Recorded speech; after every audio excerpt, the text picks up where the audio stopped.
This is a continued discussion from the previous episode of Nose to Tail, a podcast where we explore the world of aviation lifecycle solutions, insights, and more.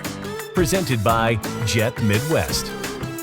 From an aviation passion standpoint, I mean, obviously, I love your passion about how to get your lead time down. But, maybe what's something that people don't know about you that you got a passion for, whether it's in aviation or not, but certainly love to find out what makes Ryan tick a little bit. Yeah. Something we can maybe hold against you later on. Yeah. Well, I'll tell you two things about me. The first one is we serve our customers the way that Christ served us.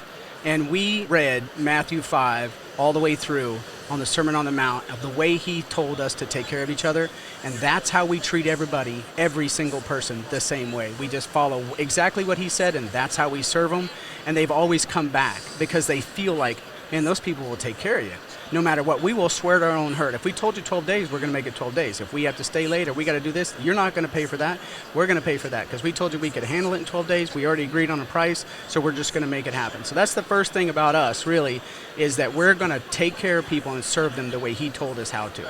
That's number one. Number two is if you're in the shop and you open the back door, the big bay door, you can watch the FedEx plane take off from Tulsa International Airport loaded down with packages, and we have worked our butt off. That ducting that's on there is taking that product wherever it's got to go, and then you'll see Delta take off, or you'll see United, and we've got ducts on there too that we repaired. And those people are probably going to go see a grandparent, or they're going to go to a vacation. They're getting ready to make a memory. And that's a passion of ours because when we open that big bay door, we're so close to the airport, we see them take off. You can see them. And you'll see that purple tail for FedEx, and you just know it. Buddy, you had a part in that, and that means something to us, all of us, because we love aviation. We love everything about it. We love what it does. We love the people it connects, the vacations it takes you to, the memories you make. I mean, you're a part of that. You made that happen too, buddy. It's like, that's an impact. That's an impact, and we don't take it lightly. So when you guys have a problem, we want to get you back in the air. If we don't get you back in the air, when we open up that big bay door, we don't see anything flying. Yeah. So that's us. It is pretty amazing. I've made this comment before, but there's an awful lot of people in this building at the MRO. Amen. An awful lot of people here, and people outside of this building who just are at O'Hare Airport today, getting on a flight to head home or go to wherever they're going to be, have no idea the amount of effort and energy and all the things that have to go on to make them safely fly back and forth. I was talking to a client earlier today, and they were talking about an Airbus airplane, and they were wanting to buy, and they're like, well, I need something under 25,000 cycles. And you think about that. Airbus builds this airplane and it flies 25,000 times, and these guys are going to buy it and fly it for another 10. And that's an awful lot of human beings back and forth safely, back and forth. And it does take an awful lot of choreography to make that happen in the background. Probably doesn't always feel as choreographed, and it's not necessarily always a ballet. Sometimes it's orcs battling in the field to try and solve these problems, but it's pretty amazing that they seem to achieve those things and create that. And frankly, every aspect of aviation that's here, from the cabin to the freight to the ducting to engines, everybody's here, and it really is cool to see how every bit of this impacts what that is. Even the chemicals and bolts and washers and paint and everything else. So it's pretty awesome to be in a place where we get to experience all of this. Absolutely. Absolutely, yeah. So what's the next 5 years look like? I know you're talking about expanding some capabilities, and it sounds like you're going to have a new backdrop next year at MRO. Yeah, absolutely. So that'll be good. Yeah. But what's the stuff you guys are adding and that you're excited to go into? We've been approached about a couple of service bulletins that need to be done to some ducting. One operator has 141 aircraft. On top of the daily taking care of everyone, their operations, we have an additional opportunity for 141 aircraft to get in front of that. So the engineering, the logistics, the rotables, quick exchanges in front of that program. So we're looking forward to that. We just increased our capabilities so we could support more customers.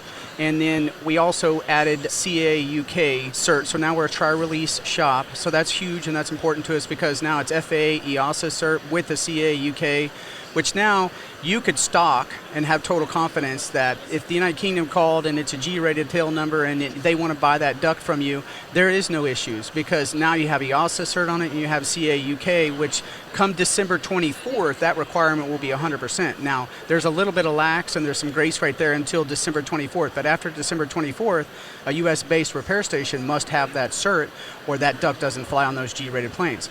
Now, if you look at the operators over there that are on those tail numbers, there's a ton of them. So we had to get in front of that. So now we're 8 months in front of that requirement. So the reason that we got after it that way is because now if you put something on your shelf stock, you don't have to worry about it. Now, if it sat there for 6 months, it doesn't matter because that tri-release 8130 is already on it 6 months before it had to be.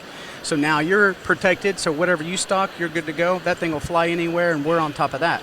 So our growth, we like the size we are, and we like the team we have. We've been much larger in Florida before we moved to Tulsa. It's good, but right now, our ability to be efficient as a company and stay very profitable as a company is right there where we want it to be. And the size gets the product out. The number of people that are there and what they're doing, their part in that is working really well. So we kind of want to stay the size we are, stay very efficient in what we're doing, pick up a few service bulletins where we've got 141 aircraft, 61 over there, get those service bulletins done so we can get those retrofitted for that particular modification, and on top of the daily operations for AvDUCT. So that's kind of what we see right now when we sit down to plan. That's kind of where we're at.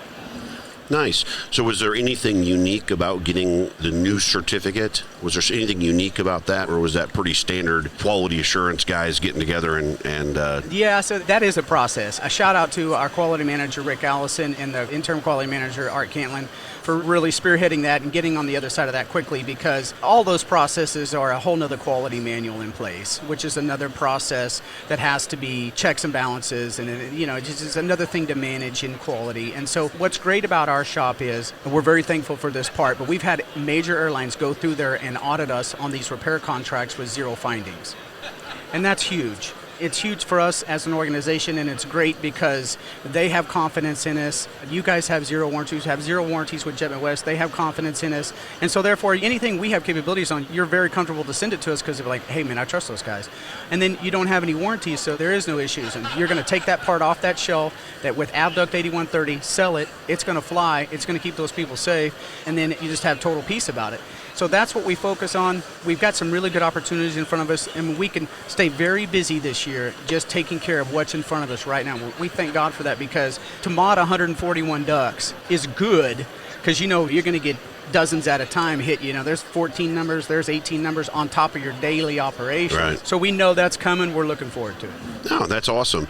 Well, I hope you guys get that contract. Yeah, me too. That would be a nice little feeder to it. I'll have to talk to my repair coordinators, make sure they get a private line over here from Jet Midwest to make sure we've always got our ducks piped into that line. Yeah. And I'm sure Leo will be calling you to buy some stuff too. Yeah, so. that's even better. Yeah, that's amen, even better. Amen. It's I'll scratch your back, you can scratch mine. It'll all work out just fine. I love how this industry takes care of each other. We really do. Yeah. And it's really cool. Aviation has a little bit of stress involved in it, if we're being honest. You know what I'm saying? And it does, because it's important and it's critical. And there's some things that that you just have to spend extra time on because they're important. And you know what I mean? And people's lives depend upon us doing what we're supposed to do every day, day in and day out.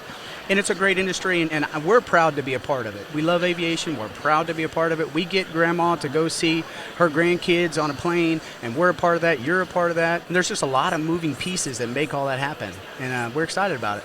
Yeah. Heck yeah. Certainly, one of the things I learned early on was doing a lot of cold calling, trying to sell whatever I had that day. I was amazed at how many people are like, you're doing what? Nah, don't do that. You're doing it wrong. Call this guy. Call that guy. Nah, you need to, and people were very free with it. And I was confused. I was asking some of my colleagues, I'm like, is that like normal? Like, they're telling me, like, are they messing with me? What's going on here? And they're like, no, call that guy. No, that guy's pretty smart. And so one of the things I've developed over my entire career is I don't feel like I need to hide anything. I don't really have much proprietary information in my brain. So I had a great meeting with a guy today, a huge opportunity, tens of millions of dollars over a handful of years. And I told him, if it doesn't work out, it's fine. I'll help you any way I can. And he's like, really? Like, yeah. Like, why wouldn't I? I can't win them all. Yeah. And that's okay. Yeah. But I'll definitely be there to help any way I can. And I think you're correct in that really is what the industry is. It's too hard to learn on your own. Like, to sit in a silo and try and learn this business at any level would be too difficult. And you really need people to mentor and teach you. And we learn from our mistakes. There's a whole lot of those that happen, right? We screw a whole lot of things up, and hopefully learn from those and then teach the people around us, hey, don't make that mistake. Yeah, amen. I was laughing with Ashley one time. I came out of a phone meeting, and a big grin on my face. She goes, what are you smiling about? That's a big smile. And I go, man, I just learned I lost $1 million on that deal. And she looked over at me and she goes, "Why are you smiling?" I go, "Because I ain't never going to make that mistake again." And the guy that I lost, it was still not a bad deal, but the gentleman that informed me of my error was more than happy to teach me. I think he was gloating a little bit, but it was definitely an educational, because he didn't have to tell me the mistake I'd made, and he did, and it was the first $1 million lesson I'd ever learned, and I won't forget it anytime soon. It's one of those things that actually took it in a positive way, right? Yeah. Because it's really what it was. And again, this business is just way too hard to do on your own. Amen. It takes all of us to get that done. Amen. That's for sure. Well, I always like to ask everybody what their favorite aircraft is and kind of why. And I've gotten some really great answers to it, so I like to just kind of leave that alone and let you just simmer on that. But get us, again, back in Ryan's brain here. Yeah. What is that aircraft that really rings true to you, and why does that make sense to you? Ours is a 777. And there's a lot of reasons. One is the Lord's number, but two is those ducts are large, they're expensive, and they're easy to fix. And I shouldn't have said that. Well, I love it. My favorite aircraft is the 757. And I think part of it is because it's a bit of a flying tank. It's a tough airplane. Right. But I've really enjoyed the customers and the clients I've developed as I've gone through my time tearing them down and refurbishing the parts and selling them. I've really had a nice time with the aircraft and those clients. And so I think I trend towards that. But one of the interesting things that people ask me, I said, why do you guys keep, you're on 777s and you guys aren't doing any 737s? I said, well, I can take a flap off of a 737, right? And it takes the same amount of energy as taking off a 777. Only got an extra digit, on the value of that. And certainly our foray in the last 5 years or so moving into the 777 marketplace has been fantastic. And in a couple of years, you might ask me the same question. I might wander over and say, yeah, maybe the 777 has taken over, because it certainly has been a fun ride. And it's also unique, right? A little bit like the 7.6, it's got lots of different engine types. And Jet Midwest being the wild hoarders that we are, we have all of them. Can't stick to one thing, right? Certainly 777, I hear you. It's moving up the list for me as well. Yeah, the engineering on that aircraft for the ducting part of it, which is what we see, is actually really efficient, and we really like it. And 7 inches of titanium, and you spray it gold, and they wrap the blankets and you just tie them with the bow tie. It was like, you look at other aircraft that come out of France or whatever, in that same size family of aircraft, totally way more complex, but it doesn't have to be. That aircraft is very efficient at what it does, and we really love that aircraft. We love when those parts show up. We know how to fix them, how quick to get them done. We've got everything in stock to support that aircraft for a number of years now, and so that's the one we really like. That's good. Yeah. That's good. Yeah. Well, anything else for the folks since we're here? We got a chance to get open mic here, so. Really, we just want to thank you, actually, because I know I speak for our entire team when we say our relationship with you guys, we value it and we appreciate you guys. And when you guys call, we feel like this is family that we're taking care of here. And so I'm just telling you that from all of us there, the Leo, the Art, the Rick, everybody, we love you guys. If there's anything we can ever do for you, we'll absolutely do it in a heartbeat. And if you got an AOG, we've got an AOG. Awesome. I appreciate it. And you can tell Leo, I'm going to be doing lots and lots of shopping sprees this summer, so he's going to have to get himself heading up to Kansas City. And get him up here on this podcast, too. He's got to experience this. This will be amazing. Absolutely. Well, we're going to set some more up. We'll do some out of Kansas City every once in a while, so maybe we'll have him do one of those when he comes up do shopping. That'd be great. Hands will be dirty and face will be dirty, but that'll be all right. I think we'll be doing just fine. Amen. Well, listen, Ryan, I really appreciate you spending some time with us. I know you got valuable meetings happening. Good luck with the big projects. I'm excited to hear that you guys are going to win this. And again, I really appreciate it. Thank you. And to all of our friends out there at MRO in Chicago, thank you very much for listening to the Nose to Tail podcast. And we will see you on our next episode. Thank you for listening to our podcast, Nose to Tail. Please like and subscribe to our channel. Presented by Jet Midwest.